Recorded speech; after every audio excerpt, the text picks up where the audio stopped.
Hello students, this is the next video lesson of biological classification and today we are going to study class Phycomycetes which comes under the kingdom fungi. And as I told you in the last class that kingdom fungi has divided into 4 classes: Phycomycetes, Ascomycetes, Basidiomycetes and Deuteromycetes. So today we'll study about some silent feature of Phycomycetes. सो चलिए students start करते हैं। फाइकोमाइसिटीज़ का जो सबसे first feature हम study करेंगे कि ये हैबिटेट इनका कैसा है, ये कहाँ पे प्रेजेंट होते हैं। So they are found in aquatic habitat, means phycomycetes के जितने भी मेंबर्स हैं वो एक्वेटिक हैबिटेट में यानी कि हमारे सेलाइन वाटर में प्रेजेंट होंगे। और most of them are called as algal fungi. Algal fungi इसलिए क्योंकि ये एज हम अगर बात करें एल्गी की, तो एल्गी भी मैराइन इन्वायरमेंट में प्रेजेंट होते हैं और ये ऐसे फंजाई हैं जो ये भी मैराइन इन्वायरमेंट भी प्रेजेंट है। सो ये ऐसे फंजाई जो कि हैबिटेट के वाइज एल्गी से सिमिलरिटी रखते हैं, so that's why they are called algal fungi. And on decaying wood in moist and damp places, यानी कि ये सड़ी गड़ी लकड़ियों पे या मॉइस्ट या डैम्प प्लेसेस पे भी प्रेजेंट होते हैं। क्यों? Because they are parasite. So next portion है हमारा न्यूट्रिशन का। So their mode of nutrition is parasitic, means किसी अदर ऑर्गेनिज्म पे या किसी भी ऑर्गेनिक कंपोनेंट पर ये एज ए पैरासाइट रहेंगे। अब पैरासाइट में भी इनकी कंडीशन है, these are obligate parasite on plant. तो सबसे पहले ऑब्लिगेट पैरासाइट का आपको मीनिंग पता होना चाहिए। So here are 2 kind of parasites. 2 type के होते हैं, एक तो होते हैं फैकल्टेटिव और दूसरे होते हैं ऑब्लिगेट। फैकल्टेटिव पैरासाइट ऐसे पैरासाइट होते हैं जो कि कभी किसी एक ऑर्गेनिज्म को होस्ट बनाएंगे, फिर कुछ टाइम बाद किसी दूसरे ऑर्गेनिज्म पे चले जाएंगे, मीन्स उनका कोई परमानेंट होस्ट नहीं होता है। सो ऐसे ऑर्गेनिज्म जो कि कम्प्लीटली किसी एक ऑर्गेनिज्म पे डिपेंड नहीं होते हैं अपने फूड या शेल्टर के लिए, उन्हें बोला जाता है फैकल्टेटिव पैरासाइट। बट वो पैरासाइट जो परमानेंटली किसी एक ही ऑर्गेनिज्म पर लाइफ टाइम रहेंगे और उसी से ही अपना न्यूट्रिशन गेन करेंगे, तो उन्हें बोलते हैं हम obligate parasite. So here members of class phycomycetes are obligate parasite, means ये किसी भी डेड एंड डिके प्लांट या ऑर्गेनिज्म पे परमानेंटली पैरासाइट होंगे। और कुछ और कंडीशंस आती हैं जैसे कि एक्टो पैरासाइट और एंडो पैरासाइट। ठीक है, एक्टो का मतलब होता है कि आप कोई पैरासाइट आपकी बॉडी के बाहर अटैच है तो वो एक्टो पैरासाइट होता है, और अगर वो बॉडी के अंदर रह रहा है तो उसे हम इंडो पैरासाइट बोलते हैं। Now the next category is mycelium. और मैंने लास्ट क्लास में आपको माइसीलियम का मीनिंग बताया था कि जो फंगल बॉडी होती है उसे हम माइसीलियम बोलते हैं, जो कि बहुत सारे फिलामेंट से मिलकर बनी होती है। और एक सिंगल फिलामेंट को मैंने बोला था हाइफा, और जब बहुत सारे, और हाइफाई की जो प्लूरल फॉर्म थी वो थी हाइफी। सो बहुत सारे फंगल हाइफी से मिलकर एक माइसीलियम बनती है, that is fungal body. So mycelium of all the fungus of this class are coenocytic and aseptate. ये 2 नई टर्म्स हैं आपके लिए, कोइनोसाइटिक एंड एसेप्टेट, तो इनके मीनिंग को भी जानना बहुत जरूरी है। कोइनोसाइटिक एक ऐसी सेल होती है जिसमें न्यूक्लियर डिवीजन तो बहुत सारे होते हैं, इसकी वजह से बहुत सारे न्यूक्लियस हो जाते हैं, मीन्स यहाँ पे कैरियोकाइनेसिस तो होती है। Karyokinesis means division of nucleus, but cytokinesis यानी कि सेल डिवीजन नहीं होता है।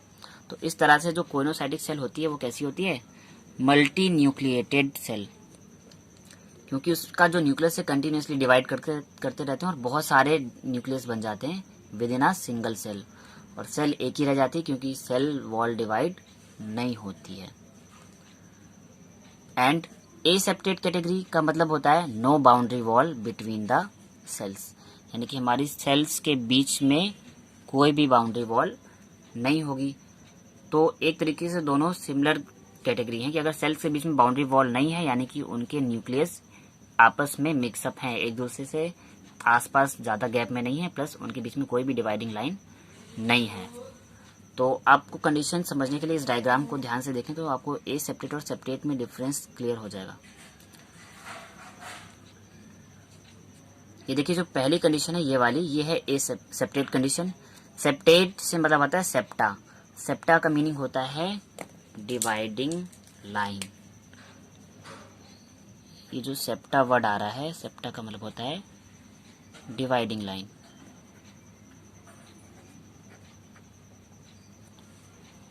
तो जो मैंने लास्ट में जो एक आपको डायग्राम दिखाया था माइसीलियम का, तो वो कुछ इस टाइप का था। यानी कि जो हमारे फिलामेंट थे उसमें देखिए बहुत सारे डिवीजन थे, सेप्टेट थे, और इन सेप्टों के बीच में फिर न्यूक्लियस प्रेजेंट थे।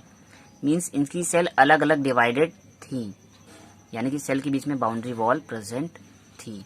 तो जब सेल डिवाइडेड होंगी, उनमें बाउंड्री वॉल प्रेजेंट होगी, then condition is called septate. और जब हमारी सेल कोइनोसाइटिक हो जाएगी तो कोइनोसाइटिक सेल कुछ इस टाइप की हो जाएगी। यानी कि देखिए बहुत सारे न्यूक्लियस एक दूसरे के पास अरेंज हैं, बट इनके बीच में कोई भी डिवाइडेशन है ही नहीं। ठीक है, ये ओपनली एक सिंगल वॉल से ही कवर्ड है सारे के सारे न्यूक्लियस। तो इसीलिए इन सेल को बोला गया है coenocytic cell. And aseptate condition means इनके जो न्यूक्लियस होते हैं, इनकी जो सेल्स होती हैं, सेल्स के बीच में कोई भी डिवीजन नहीं है। तो आई होप आपको सेप्टेट और एसेप्टेट कंडीशन पता चल गई होगी। सो फाइलम क्लास फाइकोमाइसिटीज के जो मेंबर हैं ऑल आर एसेप्टेट, मीन्स कि इनमें सेप्टा प्रेजेंट नहीं होंगे। Now let's talk about their mode of reproduction. तो जब हम सबसे पहली बात करते हैं रिप्रोडक्शन में, तो आता है हमारा एसेक्सुअल रिप्रोडक्शन। और इनमें जो एसेक्सुअल रिप्रोडक्शन है उनके 3 कैटेगरी हैं। पहली है जूस्पोर, फिर एप्लेनोस्पोर और फिर कोनिडिया। अगर आपको जूस्पोर और एप्लेनोस्पोर याद हो तो मैंने लास्ट वीडियो में आपको डिस्क्राइब किया था कि जूस्पोर और एप्लेनोस्पोर जो हैं हमारे स्पोरेंजियोफोर के ही मॉडिफिकेशन है। और स्पोरेंजियोफोर क्या था, जो कि फंगल फिलामेंट के टिप पर बन रहा था स्पोरेंजियोफोर। और उस स्पोरेंजियोफोर से स्पोरेंजिया निकल रहे थे, और वो स्पोरेंजिया दो टाइप के थे, एक तो जूस्पोर और एक एप्लेनोस्पोर। जूस्पोर हमने उस कैटेगरी को बोला था when sporangiophore are flagellated and motile. Means अगर हमारे स्पोरेंजियोफोर ऐसे हैं जिनमें कि हमारा फ्लैजिला प्रेजेंट है, जिसकी वजह से मूवमेंट कर सकते हैं, तो कंडीशन हो गई थी zoospore. But when sporangiophore are non flagellated and non motile, means उनमें ना फ्लैजिला होगा ना मूवमेंट कर पाएंगे, तब कंडीशन थी एप्लेनोस्पोर। तो एसेक्सुअल रिप्रोडक्शन में जूस्पोर भी हो सकते हैं, एप्लेनोस्पोर भी हो सकते हैं। और लास्ट कैटेगरी कोनिडिया फॉर्मेशन भी हो सकता है। कोनिडिया क्या था, कोनिडिया यहाँ पर फंगल फिलामेंट पे एक और टिप पे स्ट्रक्चर होता था जिसे बोलते थे कोनिडियोफोर। तो कुछ केसेस में हमारा जहाँ पे स्पोरेंजियोफोर बनता था वहाँ पे तो जूस्पोर और एप्लेनोस्पोर डेवलप होंगे, और जहाँ पे कोनिडियोफोर बनेगा वहाँ पर कोनिडिया डेवलप होंगे। So there are 3 mode of asexual reproduction: zoospore, aplanospore and conidia. Now start with sexual reproduction, which is most important in Phycomycetes. So इस क्लास के मेंबर्स का जो सेक्सुअल रिप्रोडक्शन है वो 3 कैटेगरी में डिवाइड है: isogamous, anisogamous and oogamous. Difference क्या है समझ लीजिए। आइसोगैमस कंडीशन वो होती है जहाँ पर fusion of gametes which are similar in size. Means हमारे 2 गैमेट हैं, दोनों अगर सेम साइज के हैं, मेल गैमेट हो या फीमेल गैमेट हो, अगर सेम साइज के हैं तो हम कंडीशन बोल देंगे आइसोगैमस। एनाइसोगैमस मीन्स आइसोगैमस का just opposite, means fusion of gametes which are dissimilar in size, यानी ऐसे गैमेट कि एक बड़ा हो गया और एक छोटा हो गया, यानी कि दोनों के साइज बराबर नहीं है, तो कंडीशन होगी एनाइसोगैमस। और लास्ट में जो कंडीशन है oogamous, oogamous कंडीशन में क्या होता है, oogamous कंडीशन हमारी ये वाली है: fusion of large immotile female gamete with small motile male gamete. Means यहाँ पे भी जो फीमेल गैमेट है वो तो बहुत बड़ा होगा, और इमोटाइल का मतलब है कि वो मूवमेंट नहीं कर पाएगा, और जो मेल गैमेट होगा वो स्मॉल होगा और उसमें फ्लैजिला वगैरह प्रेजेंट होगा और वो मूव करके हमारे लार्ज इमोटाइल फीमेल गैमेट तक पहुंच जाएगा। तो आइसोगैमस गैमस कंडीशन यानी कि जहाँ पर दोनों गैमेट सेम साइज के हो। एनआइसोगैमस जहाँ पे दोनों गैमेट डिफरेंट साइज के हो। ऊगैमस में भी दोनों गैमेट डिफरेंट साइज के होंगे, बट ऊगैमस में फीमेल गैमेट बहुत बड़ा होगा और इमोटाइल होगा, मीन्स मूवमेंट नहीं कर पाएगा, और मेल गैमेट छोटा और मोटाइल होगा। सो आई थिंक आपको सेक्सुअल और एसेक्सुअल दोनों रिप्रोडक्शन के मोड क्लियर हो गए होंगे फाइकोमाइसीटीज के अंदर। अब कुछ एग्जांपल्स देख लेते हैं इनके।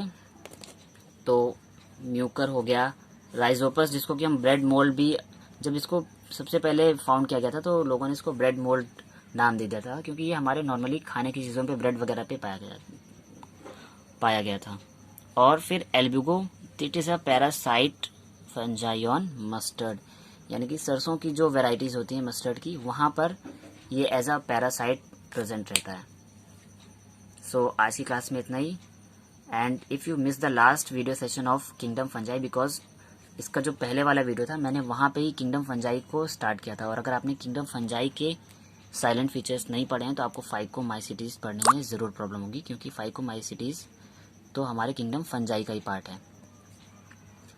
So if you miss that video, मैंने उसके लिए आप उस वीडियो का डिस्क्रिप्शन बॉक्स में लिंक दे रखा है, तो डिस्क्रिप्शन बॉक्स में दिए गए लिंक पर क्लिक करके आप किंगडम फंजाई वाला वीडियो डायरेक्टली देख सकते हैं।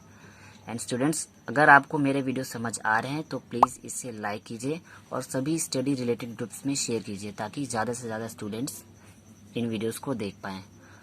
और साथ ही चैनल को सब्सक्राइब कर लीजिए और बगल में दिए हुए बेल आइकन को प्रेस कर लीजिए, ताकि आने वाले अपकमिंग वीडियोस की नोटिफिकेशंस आपको प्रॉपरली मिलते रहें। So thank you students.